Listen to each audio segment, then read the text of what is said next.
going to put in its place is a couple of washers. As a matter of fact, 3 washers.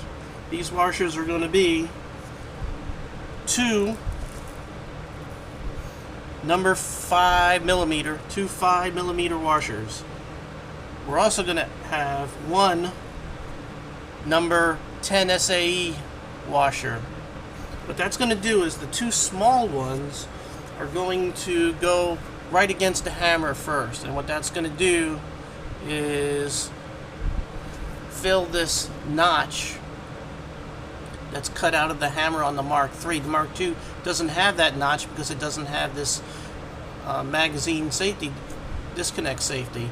So we're going to have these 2 number 5s right here. The reason why they're number 5s, why it's so important, is because there's a notch right here, that the sear is holding the hammer back, and when it moves out of the way, it allows the hammer to drop. You want your washers small enough so it doesn't get in the way of the sear holding on to that knot. So the 5mm are the perfect size. And then we want a number 10 because that is big enough to hold everything from going through your disconnect. So that's why I chose these sizes. As a matter of fact, it wasn't my choice, it's what I read on a web page on what to do. Now while I have my hammer out, I'm going to go ahead and replace it with a Volquartsen hammer. It's just a little bit lighter. I've done other things to this gun besides replace the hammer, but we'll talk about that at another time because of time. So now that you have your 3 washers, you're going to have to get some sort of file, depending on the washers that you get. Because the buffer is not exactly the same size as some of the washers you might find.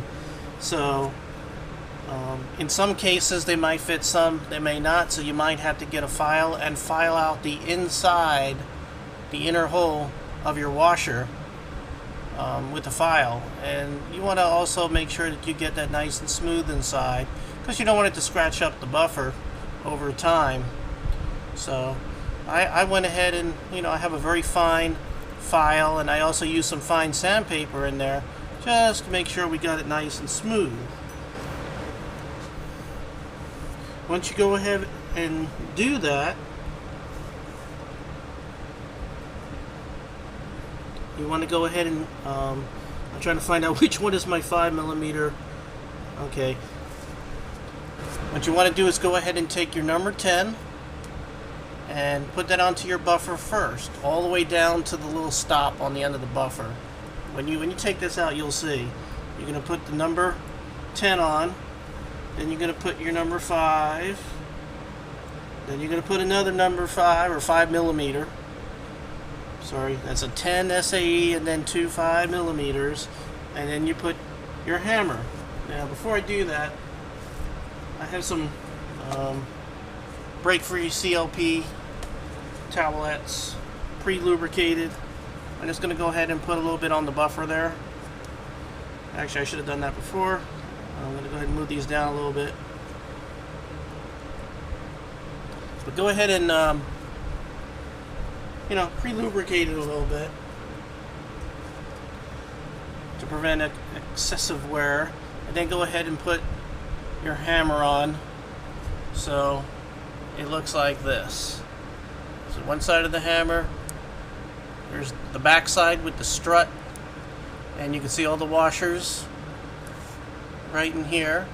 Closest to the hammer you have 5mm, another 5mm, then your 10 SA. And that's it. Next thing you want to do is lay this all on top. So the end of the buffer is in this hole on the disconnector, just like this. And you want to put this back into the frame. You want to make sure that strut is back a little bit. And you want to put this into the frame, line it up with the pin.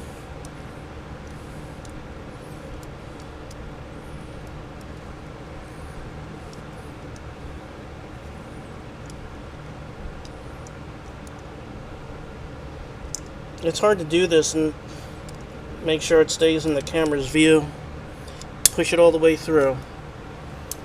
And there we go. That's what it's going to end up looking like. So you have your disconnector and your washers and the hammer. There you go. Now, to prove that it works, we'll go ahead and pull up on the hammer a little bit. I'm going to pull the trigger. This wouldn't happen before the modification, but up, see that? I'm going to pull, and it works. Now I'm going to show you something else.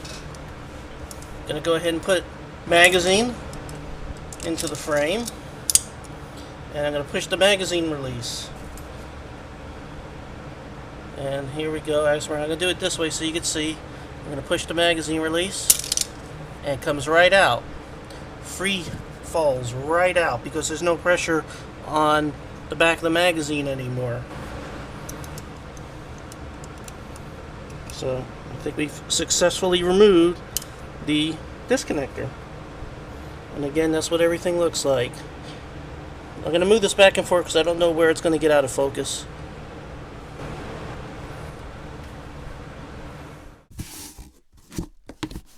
You're going to make sure that your hammer is back.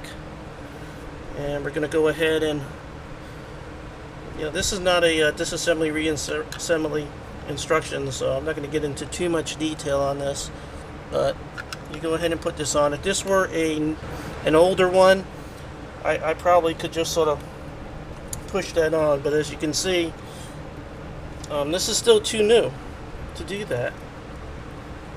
So I got to find that mallet again and whack it. And I'm going to whack this. I'm going to be careful not to hit the front sight. So I'm going to be slightly lower so I don't hit it. Now the instructions say to hit up here.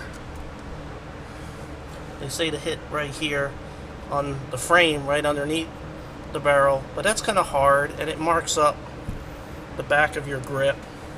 And if you're really careful, you can do it this way. Just be careful about not messing up your front sight.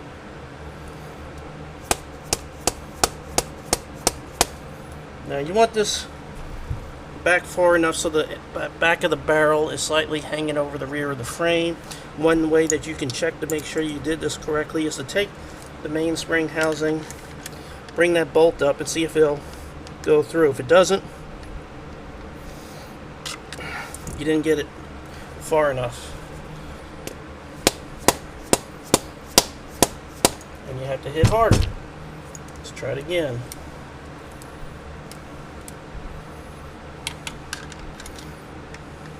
Okay, see? Went in that time. All the way. Perfect.